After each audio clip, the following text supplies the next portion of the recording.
branch of ethics that studies the relation between human beings and the environment and how ethics play a role in this relation. Environmental ethics believes that humans are a part of society along with other living creatures, which includes plants and animals. These plants and animals are a very important part of the world and are considered to be a functional part of human life. Thus, it is essential that every human being respect and honor this and use morals and ethics when dealing with the environment. Evolution of environmental ethics. While numerous philosophers have written on this topic throughout history, environmental ethics only developed into a specific philosophical discipline in the 1970s. Its emergence was due to the increasing awareness in the 1960s of the effects that technology, industry, economic expansion, and population growth were having on the environment. The development of such awareness was aided by the publication of two important books at this time. Rachel Carson's Silent Spring, first published in 1962,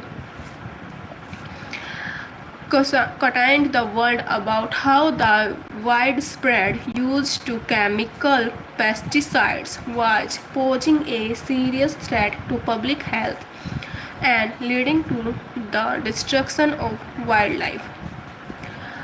Paul Ehrlich's 1968 book, The Population Bomb, which warned of the devastating effects of the growing human population had on the planet's natural resources.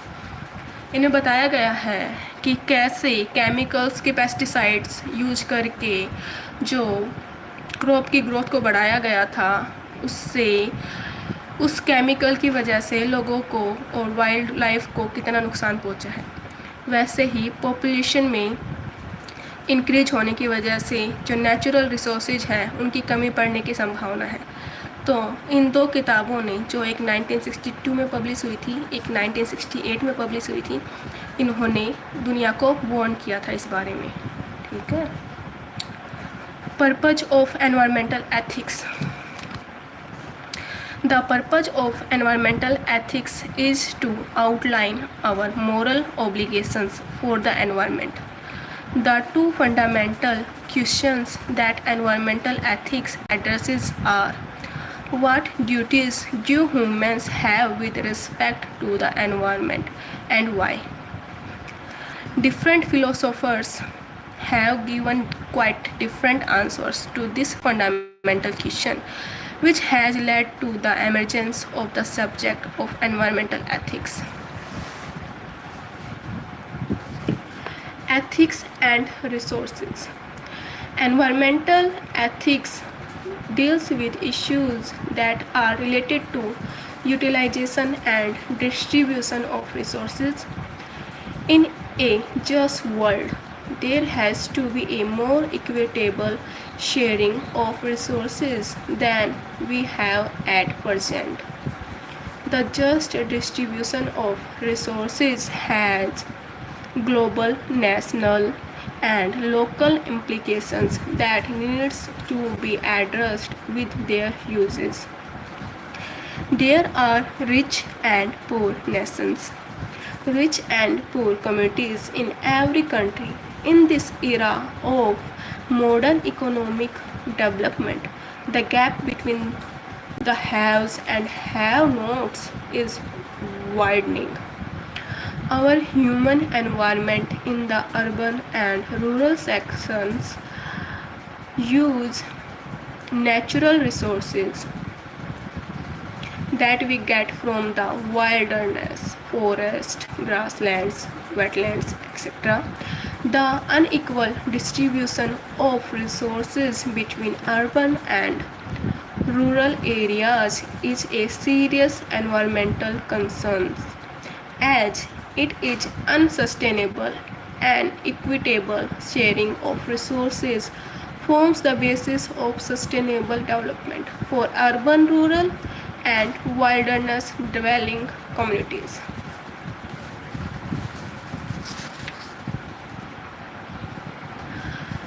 Following are the major concerns regarding use of natural resources in a just manner.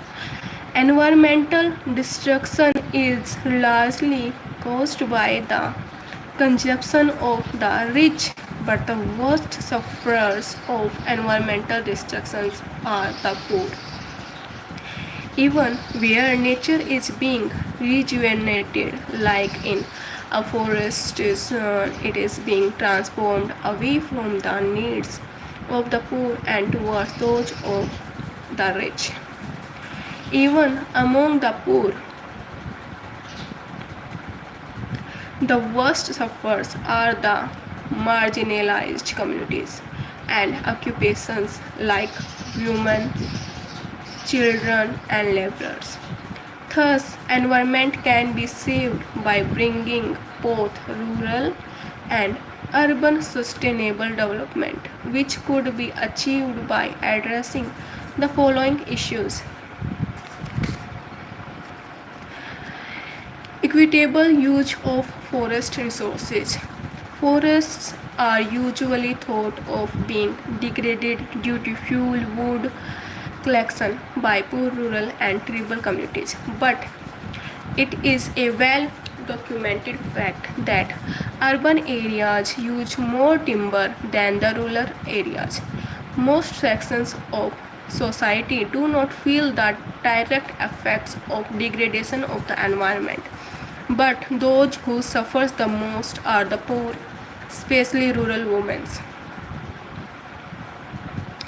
The tribal people who are dependent on forest.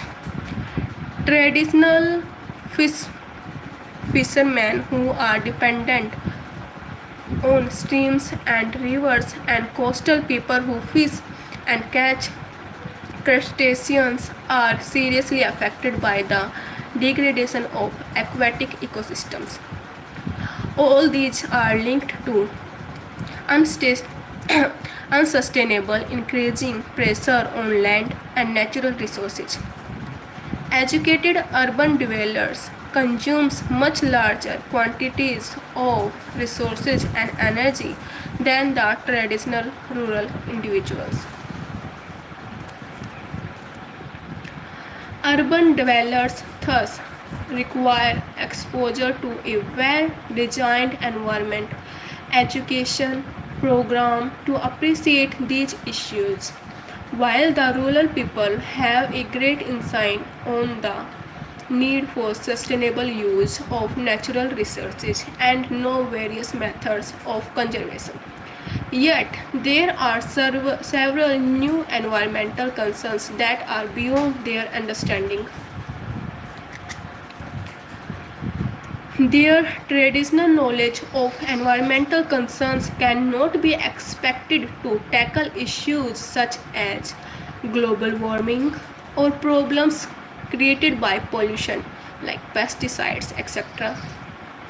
Thus, the rural people require a different pattern of environmental education that is related to the gaps filling approach. Both the rural and urban communities should work together to create just and sustainable society, because ultimately rural and urban societies are interdependent on each other through various linkages.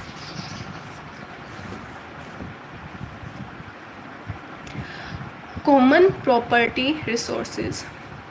These include vast stretches of forest, grazing land, and aquatic ecosystem.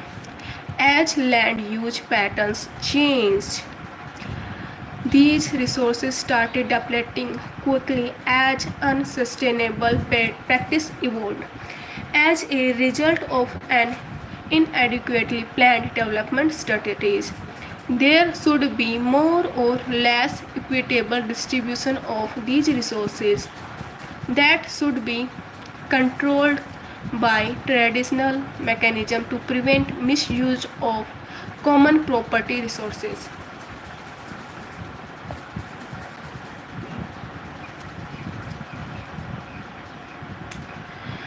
Any infringement should be quickly dealt with by the panchayat and other local bodies. Common property resources should be locally protected by communities. Urban rural equity. The common property of rural communities has been used to supply the needs of urban sector. As the urban and industrial sector expands, the land which was once a common rural resource is being diverted for industrial purpose. The rural sector supplies food, energy needs, mainly fuel wood, to most towns and cities at a very nominal price. As a result, the commons of the rural sector are being depleted. Thus, the cities get richer and the rural sector, especially the landless, gets poorer. The urban rich should appreciate where their resources are derived from and should be willing to pay a fair price for using them in the form of a cess or surcharge.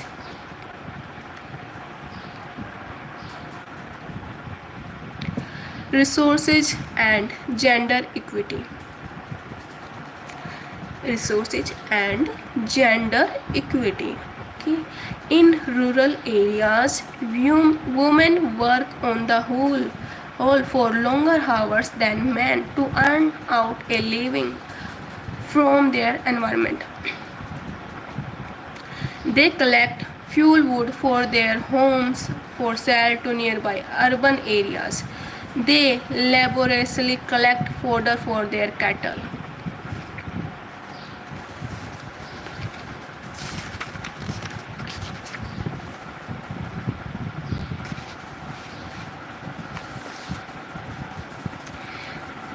They have to travel several kilometers to reach a reasonable clean water source, and finally they cook in a smoky, unhealthy atmosphere on crop waste or other inefficient sources of energy.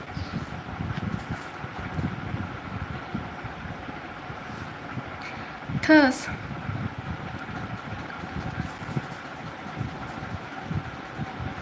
there is a question of who should control the environmental resources of a rural community, as it is the men who play a decisive role in managing the village commons and its resources.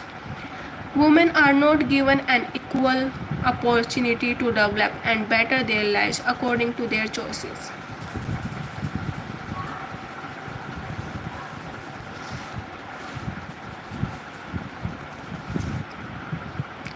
The great divide between women and men is most apparent in communities that live near forests and have by traditional made the women play a greater role than men in collecting the natural resources for their survival. This wide gap in the life of women and men has also led to lower access to education and health care for girl child.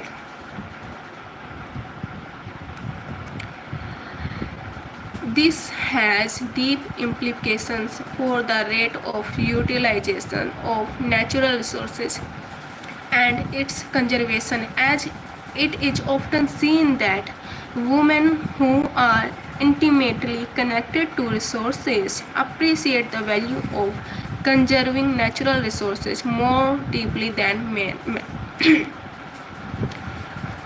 Preserving resources for the future generations.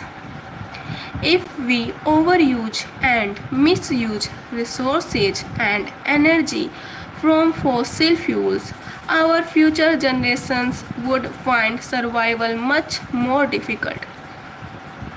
A critical concern is to preserve species and natural undisturbed ecosystem that are linked with bioresources, which must be protected for the use of future generations, as the current generation does not own the world's resources to do whatever pleases them. Just as the previous generations have left resources for us, it is our duty to leave them behind for our future generations, as these unborn people have a right to these resources. जैसे हमारे पूर्वज ने हमारे लिए resources को छोड़ा, वैसे हमें भी अपने फ्यूचर जनरेशन के लिए रिसोर्सेज को कंजर्व करना चाहिए, ऐसे ही नहीं मिसयूज करना चाहिए इनका. Okay.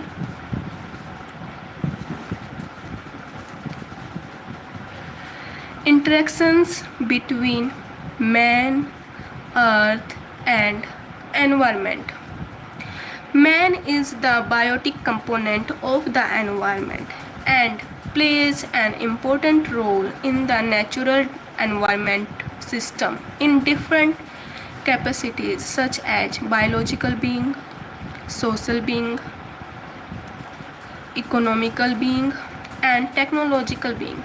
All the functions of human beings such as birth, growth, health, death, etc. are affected by the environment.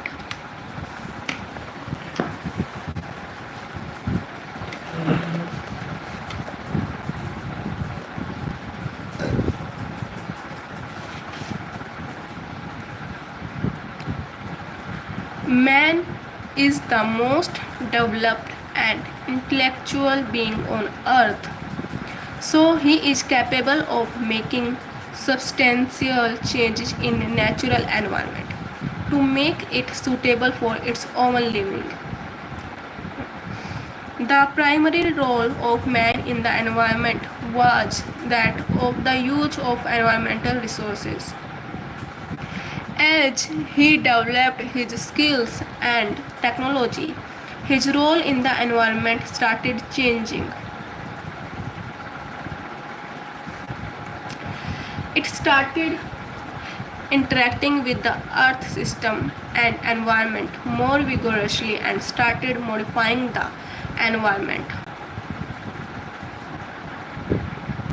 For example, the Industrial Revolution has led to rapid changes in the environment. The changing nature of interaction of man and environment can be classified into four broad stages.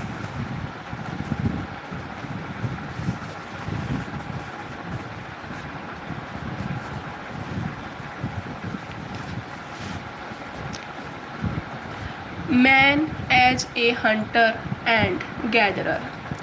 Man was at his most primitive technological stage during this period. Man's basic requirements were limited to food, which he could collect from the surrounding natural environment. With the advance in time, man learning to hunt, this was the first attempt in exploitation of natural resources. The discovery of fire made a significant change in the nature of relationship between man and environment. Fire was used to cook food and later on to clear forest lands for agriculture purpose, improve mobility, traveling, and even hunting. Thus, man used fire to modify the environment to satisfy his own needs.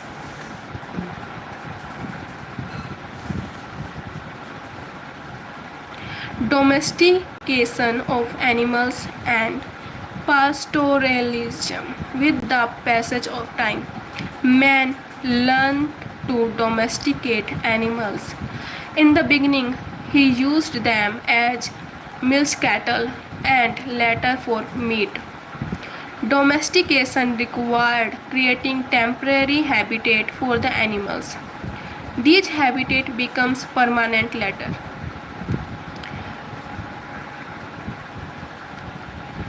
Man changed the environment by decreasing the abundance of some animals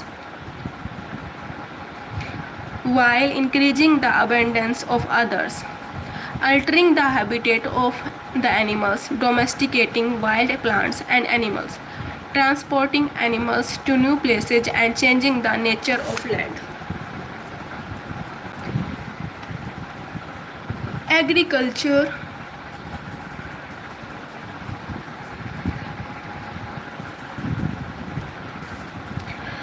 Cultivation of food crops resulted in the emergence of socially organized human communities. Gradual improvement in farming practices resulted in the increase in human population, which led to more and more forest being cleared.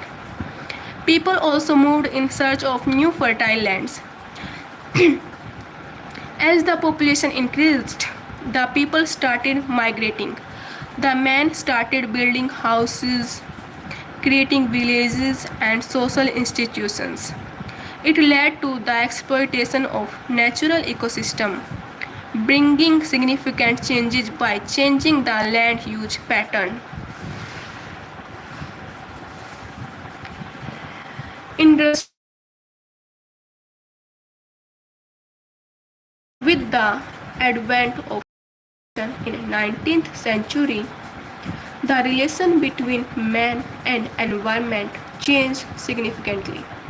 It led to the indiscriminate and rapid exploitation of natural resources for industrial growth and urbanization, which have created environmental problems on a global scale.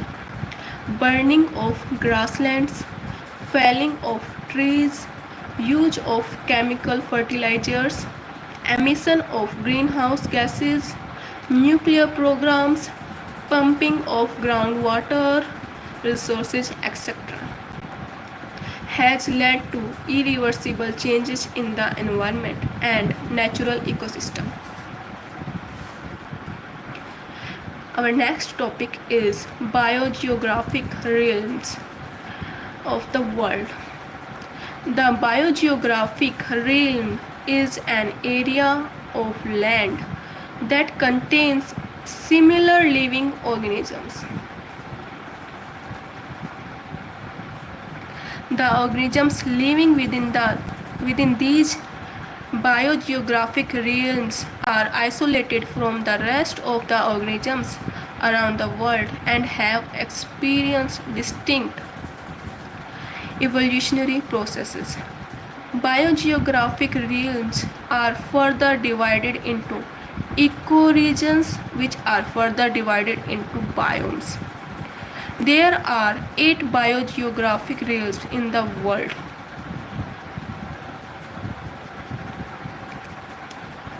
These are Antarctic, Oceanic, Indo-Malayan, Australasian, Neotropical, Afrotropical, Nearctic, and Polarctic.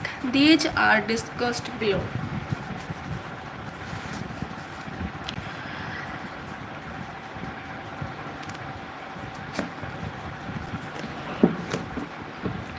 Antarctic biogeographic realms. It is the smallest of all the realms.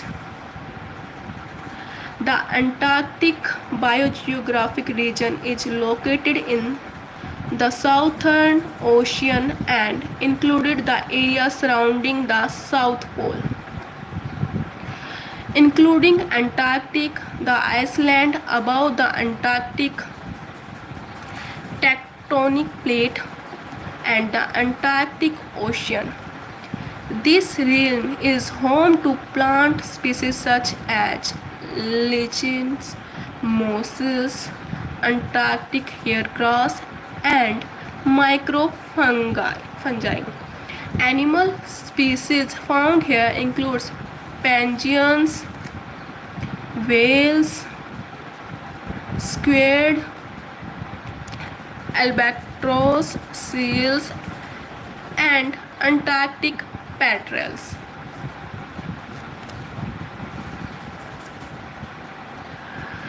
It is the oceanic biogeographic realm. It is the second smallest of all the realms. The oceanic biogeographic region is located in Pacific Ocean. It includes a number of islands like Hawaii, some parts of Japan, and Juan Fernandez Islands, the Cocos Islands, and the Campbell Islands. Oceania is known for its large amount of coral reef, the most famous of which is the Great Barrier Reef. Each location has very unique plant and animal life. Due to the isolated nature of the island within this range,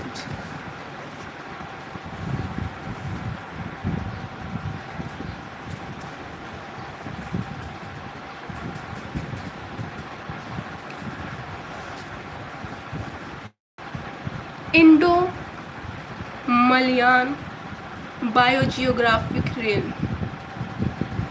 It stretches across the southern reaches of East Asia, South Asia, and Southeast Asia.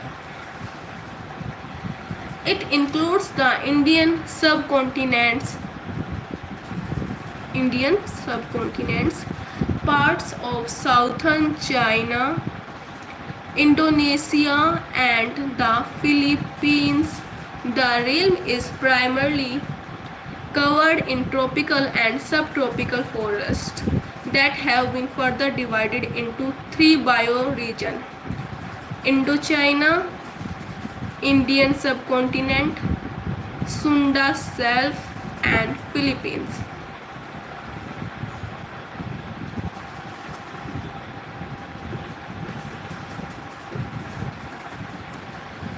Australasian biogeographic realm. It is similar in size as Indo-Malayan realm. It includes New Guinea, New Zealand, Tasmania, Australia, and the eastern region of the Indonesian archipelago. Australia is considered as the most diverse country within this realm, as it is made up of desert, rainforest, grassland, and mountains.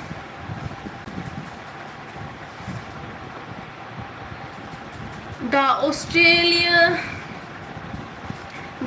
Australasian realm is located between the Antarctic realm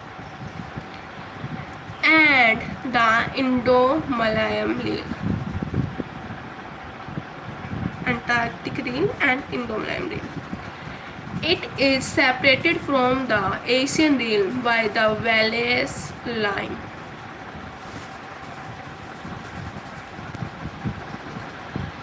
Neotropical biogeographic realm. It covers the tropical regions of the Americas. Tropical regions of the Americas.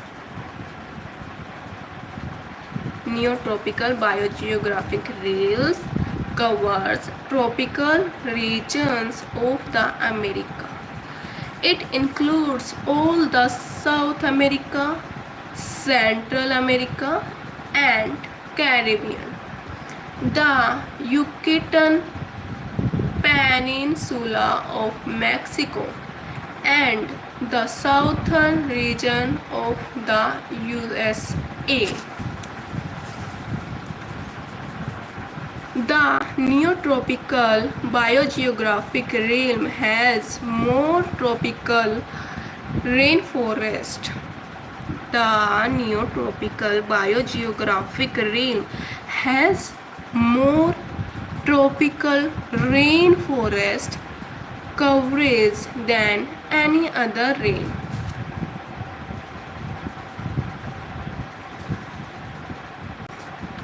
It is further divided into 8 ecological regions.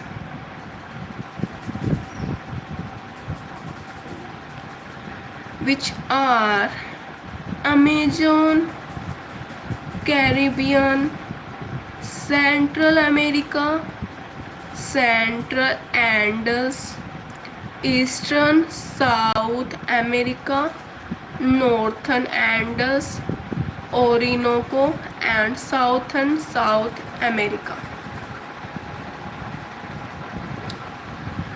Next is Afrotropical biogeographic realm.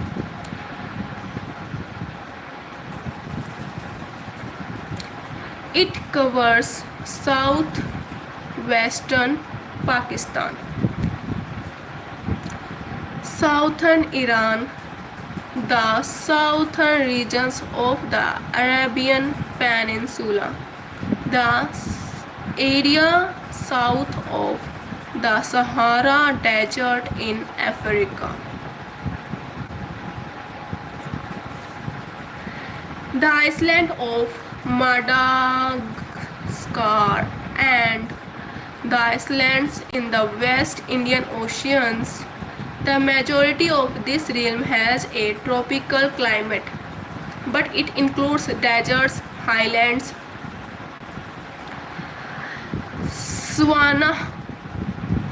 savannas, and forests, which are coastal, mountain, and lowland. It consists of over 200 endemic fish species, 12 endemic plant families, and 7 endemic bird families. It also has 3 endemic mammal families.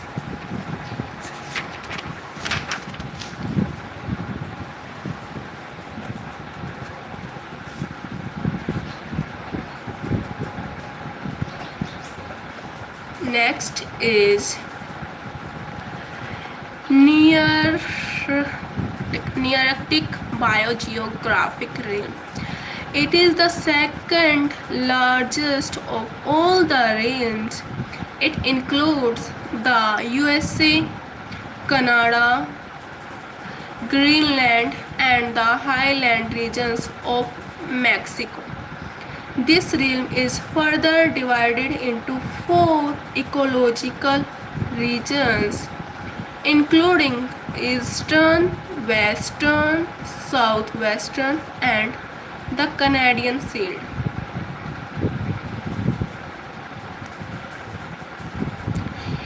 Each of these regions has distinct environmental habitats that support a diverse range of plant and animal species. Animal families that originated and continue to survive in this realm includes canines, which are dogs, wolves, coyotes, equine में आते हैं, horses and donkey and antelopes.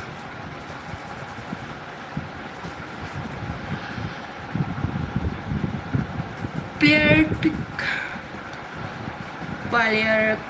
biogeographic realm. It is the largest of all the range.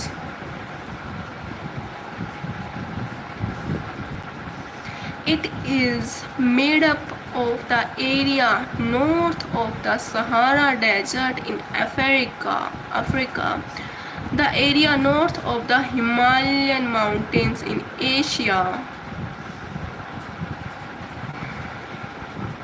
the northern region of the Arabian Peninsula, and the entire area of Europe.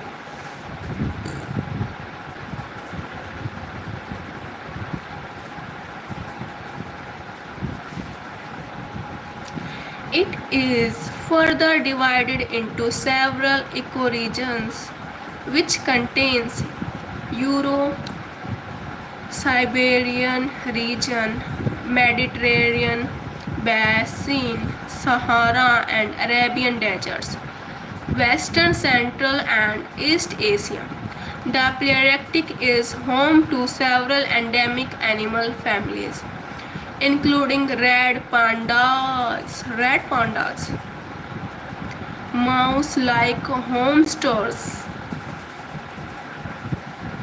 This is very rich.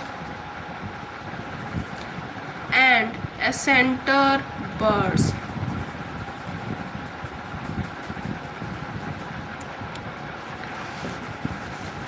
Biogeographical classification of India.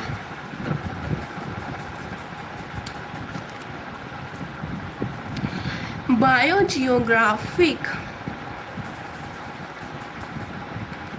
classification of India was proposed by Rogers and Panvar in 1988. The classification was done by using various factors such as moisture, rainfall, altitude, etc. Biogeographic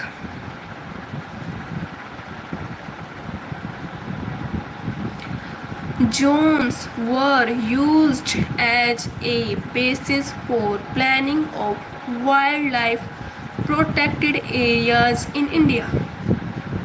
The Indian region is one of the most extensive biogeographical regions of the world.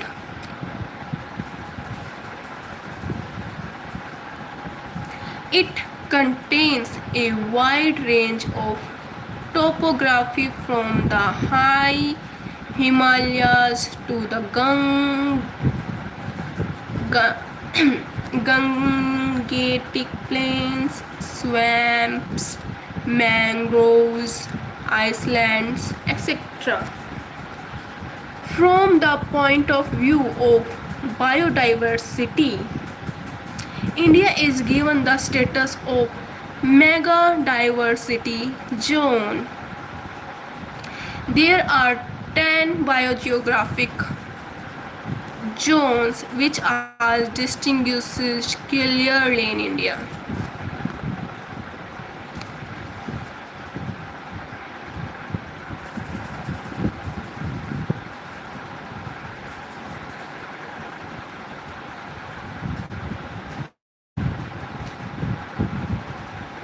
Okay, here it is.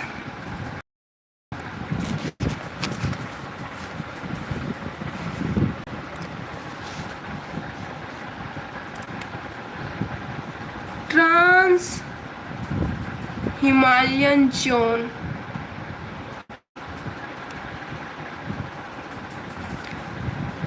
Trans-Himalayan zone. Trans means of the other side or beyond. Trans-Himalaya means beyond the Himalaya. Trans-Himalaya means beyond the Himalaya. A high altitude cold desert. Altitudes varying between 4,500 to 6,600 meters above mean sea level. The Trans-Himalaya Cold Desert is included in the Oriental Geographic realm. Though biologically it conforms largely to the Palearctic zone, animals of the region includes pikas, snow leopard, the palaj cat. The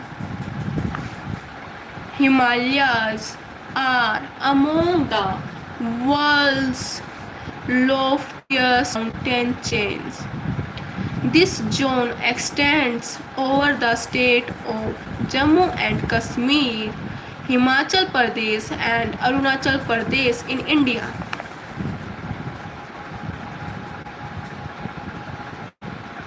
Jammu and Kashmir, Himachal Pradesh and Arunachal Pradesh in India. Himachal Pradesh and Arunachal Pradesh and Jammu and Kashmir. Okay. ये था Himalayan zone.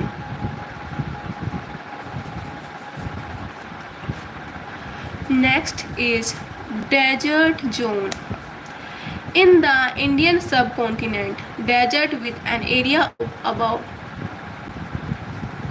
2,25,000 square kilometer account for just under 7% of the total area of India.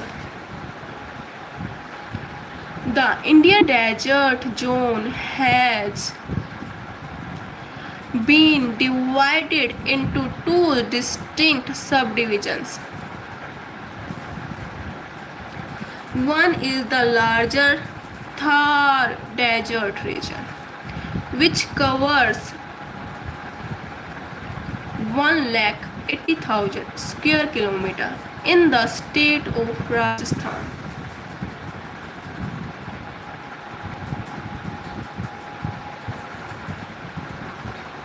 The other is the Rann of Kutch, covering some of 45,000 square kilometer of western Gujarat.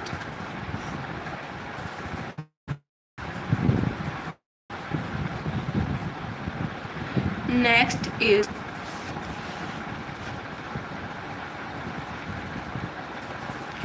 semi-arid zone.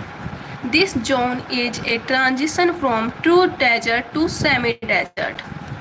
It is a transition from true desert to semi-desert. That's why its name is semi-arid zone. Scrub and stunted forests spread over low mountain ranges east of the Indian desert and west of the Gangetic plain. The semi-arid zone encompasses a total area of 5,08,000 square kilometers. This zone is the stronghold of three large cat predators: lion, tiger, and leopard.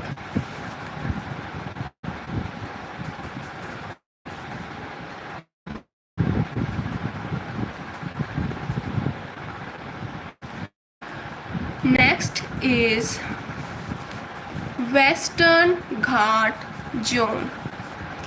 Western Ghats zone. This zone covers barely 5% of India's area, but its biological richness can be best understood when one realizes that 27% of all the species of higher plants recorded in the Indian region are found here. About 4,000 to 15,000 species.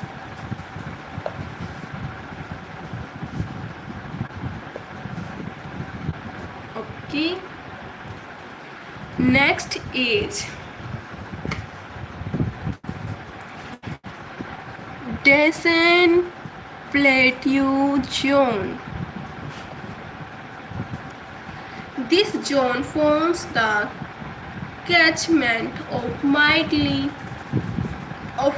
rivers such as the Narmada, Mahanadi, Indravati, Tapti, and Godavari. The Deccan zone can be divided into distinct subdivisions which based upon floral communities and general topography. These are South Deccan Plateau, North Deccan Plateau, Central Highlands, Chota Nagpur Plateau, Eastern Highlands. Next is Gangetic Plain Zone. This zone extends along the foothills of the Himalaya.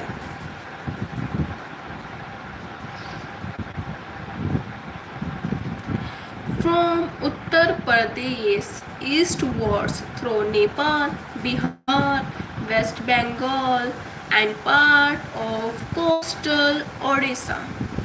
The two large rivers of this zone are the Ganga and Yamuna, which have been badly polluted as a result of excessive chemical agriculture, etc. Next is Northeast Zone. This zone comprises 6 of the famous Seven Sisters states.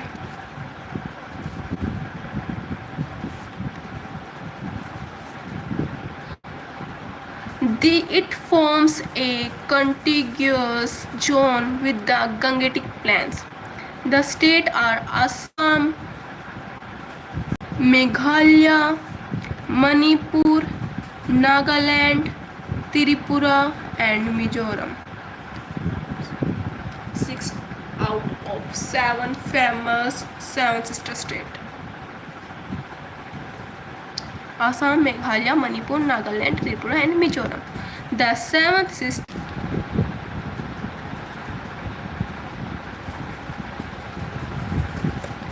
Next is Iceland. The Lakshadweep group consists of 25 islands in 3 clusters with a total land area of mere 109 square kilometer. The Andaman group is the largest with a total of 324 of the 348 islands, accounting for 6491 square kilometer of the total area of archipelago.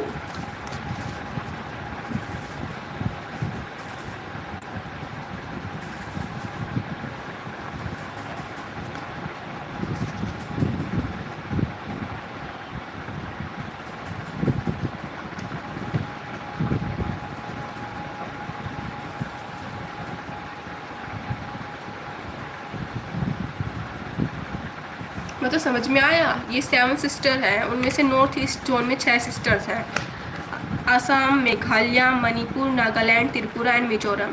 और जो 7 sister है which is Arunachal Pradesh, वो Himalaya zone के अंदर आता है। ठीक है, हिमालय जोन के अंदर। ठीक है, so next is coastal zone. India has a coast line extending over 7516 km. The west coast is narrow and includes backwaters at its southern part. The east coast plains are broader due to depositing activities of the east flowing rivers. Extensive deltas of Krishna and Godavari are characteristic features of this coast. Larger parts of coastal plains are covered by fertile soil on which different crops are grown. Rice, coconut and rubber are the main crop of coastal area. Okay, अभी के लिए इतना ही, बाकी next class में।